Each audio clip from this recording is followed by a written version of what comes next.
Les introvertis ont moins d'amis que les extravertis. Mythe ou réalité? Plus encore, qu'est-ce que cela cache véritablement sur finalement ces deux orientations de la personnalité que sont l'introversion et l'extraversion? Eh bien, c'est ce que nous allons voir dans ce nouveau podcast. Je te souhaite la bienvenue. Je suis Nico Pen, auteur et formateur. Ma spécialité, c'est la connaissance de soi et l'éveil de conscience au travers de disciplines clés. Et aujourd'hui, justement, sur la personnalité, on va s'intéresser à cette tendance introversion-extraversion et à la relation avec l'amitié en général, mais on va dire le lien aux autres. Alors, avant justement de répondre à cette question, est-ce que les introvertis ont moins d'amis que les extravertis? On va revenir déjà sur les points fondamentaux. Qu'est-ce que l'introversion et qu'est-ce que l'extraversion? Alors pour la petite histoire, l'introversion et l'extraversion, ce sont des mots qui ont vraiment pris leur sens psychologique avec ce cher Carl Gustav Jung qui est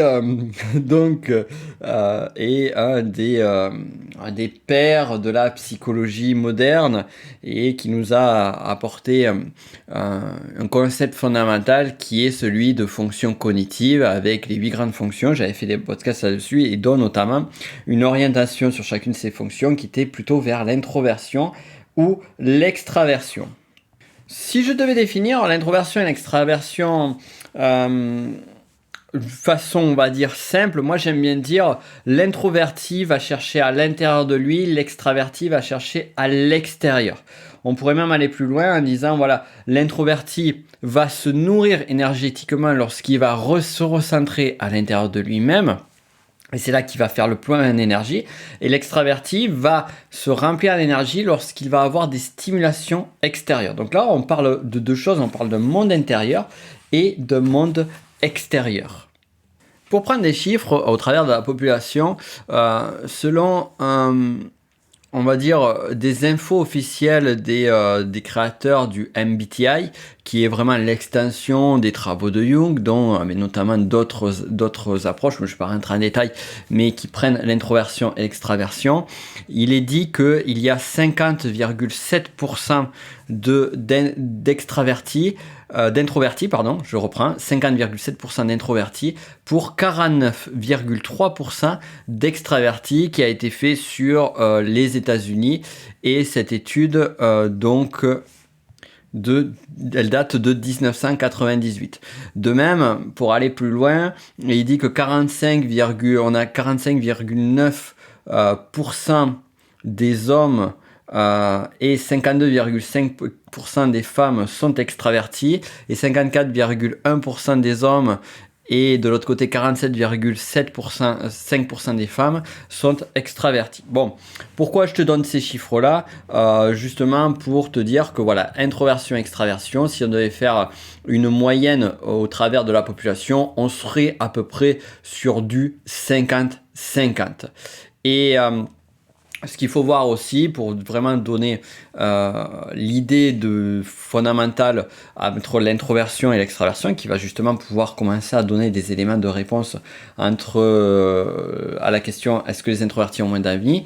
L'introverti se recharge quand il prend du temps tout seul, donc ça c'est un peu ce qu'on a dit précédemment, alors que l'extraverti se recharge en sociabilisant. Donc les introvertis ont plutôt une réflexion à une décision, alors que les extravertis vont prendre des décisions plus rapidement. Les introvertis vont écouter plus, les extravertis vont parler plus. Et donc voilà, là on a déjà quelques points clés.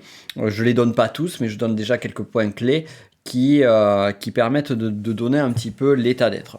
Alors déjà à ce stade, peut-être que tu as déjà étudié, que tu as travaillé là-dessus, peut-être que tu t'es déjà posé la question, ou peut-être que c'est évident pour toi de te dire est-ce que je suis introverti ou extraverti? Bon, là il y a déjà quelques points clés. Certains vont parler également de l'ambiversion ou s'introverti. Ça dépend, on va retrouver les deux termes. Alors moi je n'utilise pas ce terme ou très rarement parce que finalement en fait c'est ce qu'il faut voir en fait sur l'introversion-extraversion, c'est que c'est un curseur qui va être plutôt à gauche ou à droite. On va dire s'il est à fond à gauche, c'est une personne qui sera très introvertie. S'il est à fond à droite, cette personne sera très extravertie. Si tu n'arrives pas vraiment à savoir si tu es plutôt introverti ou extraverti, ben ça veut dire que le curseur, il est plutôt au milieu. Mais même s'il est au milieu, il sera plutôt à gauche ou à droite. C'est-à-dire, alors, certains vont dire, ben oui, du coup, ça veut dire que tu es ambiverte. Mais non, c'est pas ça. C'est juste que, eh bien, tu es peut-être une personne introvertie, mais qui a un penchant extraverti très développé, ou à l'opposé.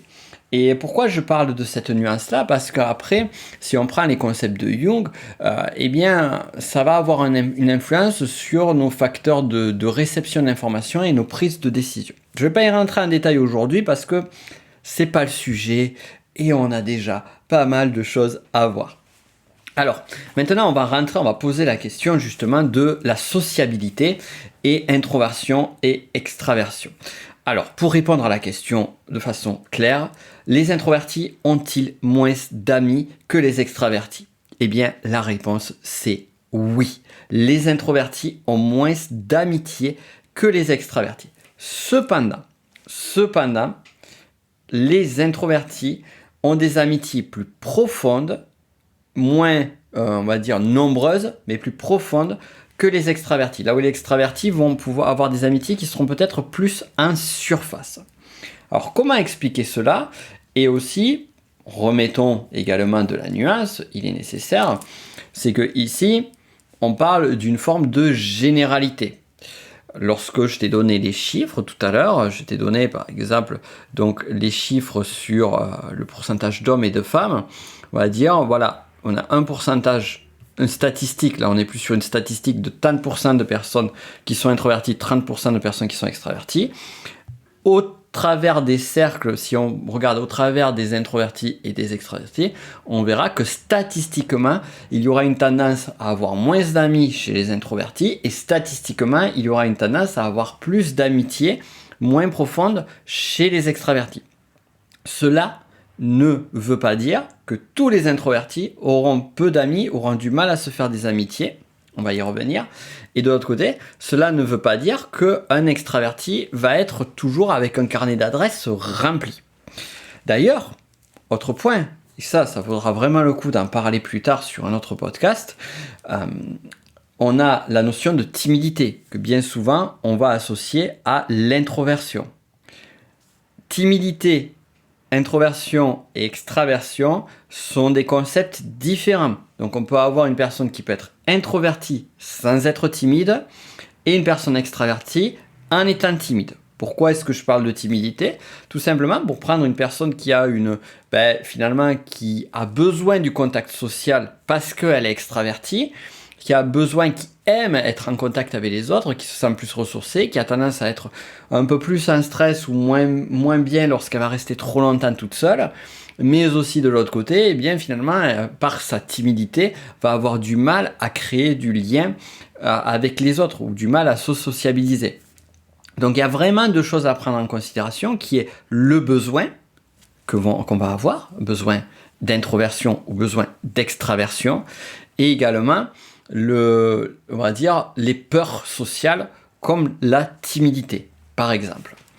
De même, sur les besoins, donc je parlais de généralité, à garder en tête, un extraverti de façon générale, ça je l'ai déjà dit, mais j'aime bien redire ce genre de choses-là parce que je sais que lorsque certaines choses sont dites, eh bien, on peut avoir tendance à faire des raccourcis ou faire des généralités ou à des mauvaises interprétations. Lorsque je dis un extraverti a besoin d'être au contact des autres, ça veut dire se rappelle le cursus plutôt à gauche ou à droite, de façon générale. Un extraverti va avoir besoin du contact des autres, alors qu'un introverti va avoir besoin du contact avec soi-même de façon générale. Mais à un moment donné, si un extraverti est trop sollicité par du contact humain, eh bien évidemment, il va avoir envie de rentrer dans sa grotte à un moment donné. Sa grotte. J'ai dit grotte avec un G.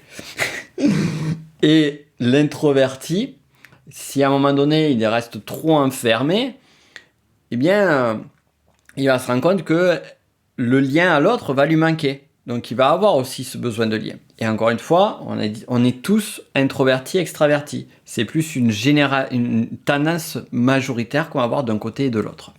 tendance majoritaire, que l'on soit clair, qui a un impact, mine de rien, sur tout le reste de la psyché. Alors maintenant, plus en détail. Alors, les introvertis ont moins d'amis que les extravertis. Comment ça s'explique concrètement? Eh bien, on l'a dit précédemment, les extravertis ont besoin, se rechargent sur de l'échange social. Alors rien que ça permet de voir, de comprendre que l'orientation par défaut et inconsciente de l'extraverti, ça va être d'aller voir, d'aller regarder, d'aller échanger, d'aller se mettre en contact aux autres. Donc on va dire que inconsciemment, il y a une prédisposition à aller vers les autres, à rechercher le contact, à rechercher le lien.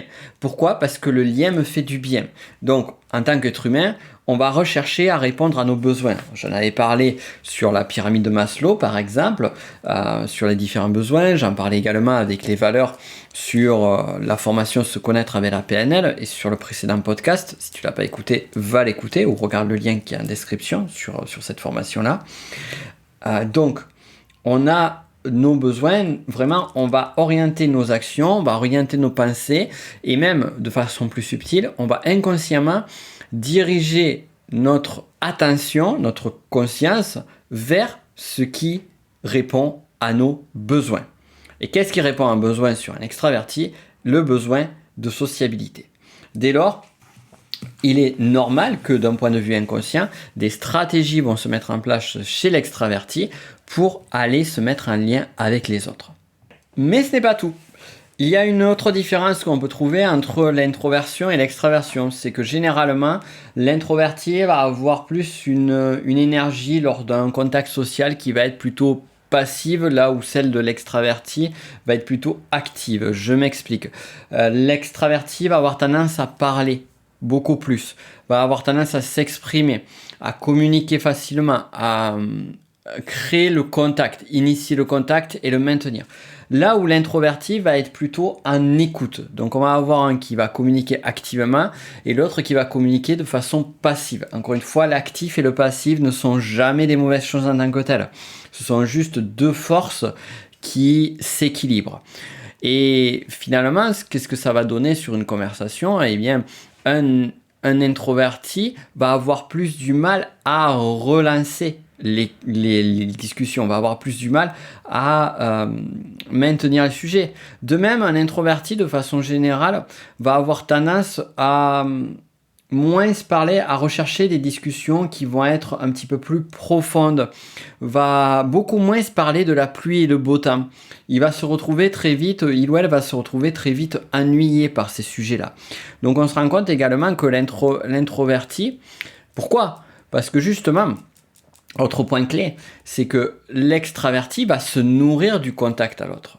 Alors que l'introverti, à un moment donné, il va se nourrir dans un premier temps, mais au bout d'un moment, ça peut le fatiguer. Et les contacts sociaux fatigueront beaucoup plus facilement un introverti qu'un extraverti. Ce qui va donc amener justement à cette énergie finalement plutôt de repli sur soi.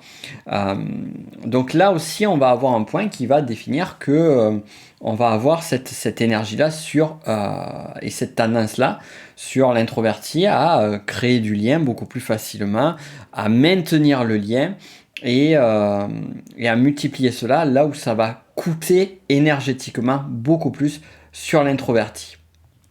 Autre point clé très intéressant entre l'introversion et l'extraversion, c'est que l'extraverti va être plus collectionneur, alors que l'introverti va être beaucoup plus sélectif.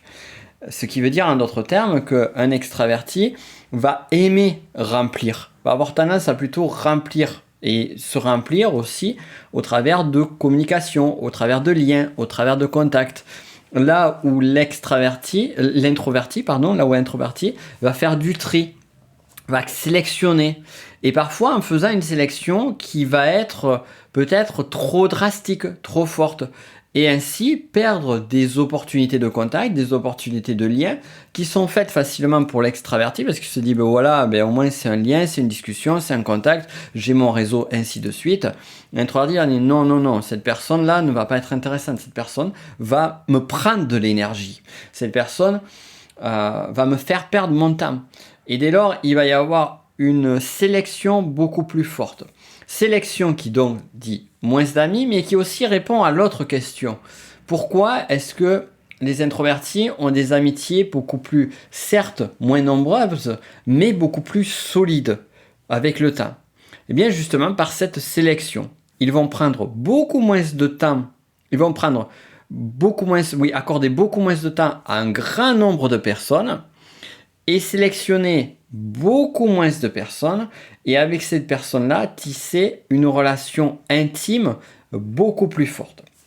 Alors ici, on pourrait également faire un lien avec l'énéagramme. Avec l'énéagramme sur les instinctifs, je dirais. Donc je rajoute une autre grille de lecture. L'énéagramme, donc ce sont les 9 types de personnalités. Donc si tu connais pas encore ou si tu n'as pas vu la masterclass que j'ai faite, je t'invite vivement, je le répéterai jamais assez, à regarder le lien en description sur cette masterclass-là. Donc on a 9 types de personnalités, mais également on a 3 instincts primaires, 3 instincts types. On a l'instinct de survie, l'instinct social et l'instinct tête-à-tête. Et là, si on prend les pourcentages de population, on va retrouver, que je dise pas de bêtises, 45% des personnes qui vont être sur un instinct de survie prioritaire, 45% qui vont être dans un instinct de tête-à-tête prioritaire, et les 10% restants qui vont être sur un instinct social prioritaire. Tu l'auras compris probablement, sur l'instinct social, la grande majorité, l'écrasante majorité des personnes qui ont un instinct type social présent vont être plutôt extravertis. Maintenant, il nous reste donc le lot tête-à-tête et le lot survie. Sur le lot survie, ce sont des personnes qui vont plus privilégier le contact familial, qui peuvent se mettre en lien, mais qui vont être plus sur le contact familial. Donc là, ici, si on retrouve une propension d'introversion chez le survie, elle sera supérieure à la moyenne, clairement. Et ici, cette propension à l'introversion chez le survie, eh bien, va les amener à un véritable repli en autonomie. C'est-à-dire qu'une personne qui est avec cette tendance de survie plutôt développée, eh bien, va plutôt être très proche de sa famille et va pas forcément, c'est pas que ils vont être timides, c'est pas qu'ils vont se préserver énergétiquement, c'est juste qu'ils ne vont pas avoir l'envie d'aller beaucoup plus loin que le cercle familial et un cercle amical proche. Donc ça, on va le voir sur le côté survie. Maintenant, sur le côté tête-à-tête, on va retrouver ce lien d'intimité très fort qui peut être présent. Et donc, chez une personne qui va être un instinct type tête-à-tête, ceux qui vont être plutôt extravertis vont tisser des liens profonds, mais vont en même temps ouvrir le champ des possibles de façon très intense. Et sur ceux qui seront plutôt introvertis, eh bien, ils vont plutôt là, ils vont communiquer, ils vont pouvoir séduire dans le sens, on peut le penser dans le sens amoureux, mais aussi dans le sens amical, puisque un des points du tête-à-tête, ça rend compte ou pas, c'est ce côté de séduction. Et plutôt que d'aller multiplier les amitiés, ils vont plutôt préserver sur quelques amitiés, mais les vivre en profondeur. Donc voilà ce qui va faire aussi qu'on va retrouver cette profondeur-là, amicale, et ces amitiés plus profondes. Donc si je devais vraiment aller un petit peu plus loin sur les introvertis et les extravertis, donc les introvertis en général ont moins d'amis que les extravertis, ça c'est un fait. Les introvertis vont avoir des amitiés plus profondes que les extravertis, je dirais oui, mais ça dépend. Oui, tout particulièrement si on a des introvertis qui sont plutôt à tendance tête-à-tête, un instinct type tête-à-tête en énéagramme. Donc là, oui, clairement, il va y avoir une recherche de profondeur, une recherche d'union amicale qui va être présente. Par contre, si on a un introverti qui est plutôt en survie, et même en social on pourrait intégrer aussi, là, un introverti en survie ne va pas forcément rechercher à créer une amitié profonde. Et je dirais même que, alors il faudrait faire des statistiques là-dessus, mais je serais prêt à de ma connaissance de la psychologie humaine, je serais prêt à parier que des extravertis avec l'instinct type tête-à-tête prépondérant, donc introvertis tête-à-tête en énéagramme, ont plus extravertis tête-à-tête énéagramme, ont plus d'amis que des introvertis survie énéagramme. Et des amitiés, pas plus d'amis, pardon, des amitiés plus profondes. Bon, je me rends compte que je suis en train de me perdre un peu parce que là, ici, je rentre également aussi un petit peu plus en spécificité puisque tout le monde n'a pas forcément cette grille de lecture-là. Mais comme tu sais, sur le podcast, moi, j'aime bien pouvoir faire en sorte que finalement, en fonction de ton niveau de connaissance de ces différents sujets, eh bien, de pouvoir nourrir tout le monde, en d'autres termes.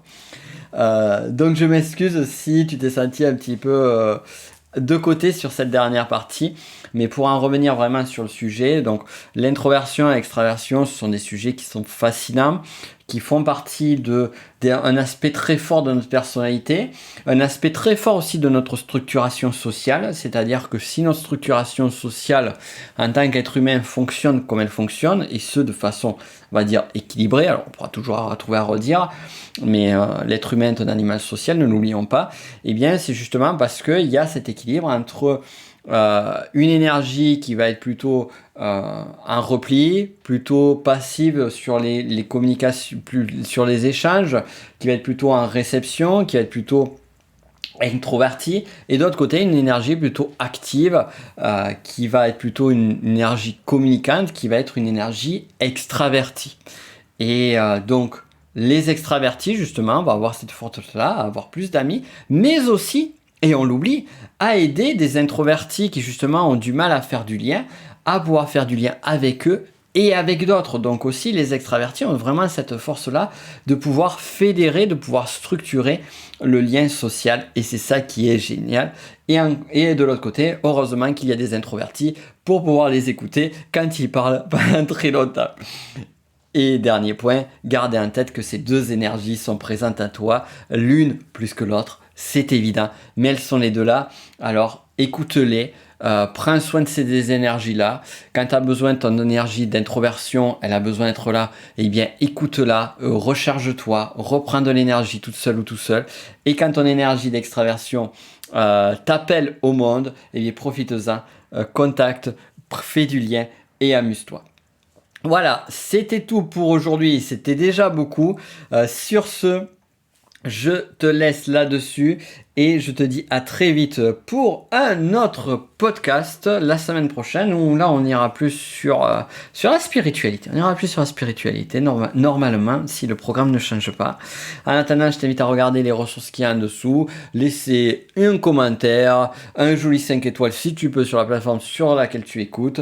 Ça aide au référencement, ça aide à mieux connaître ce podcast et puis aussi à en partager, à en parler autour de toi parce qu'il y en a marre de laisser les réseaux, les algorithmes, les ordinateurs nous imposer ce que l'on veut ou pas et le partager aux autres. Pourquoi ne pas faire ce travail-là ?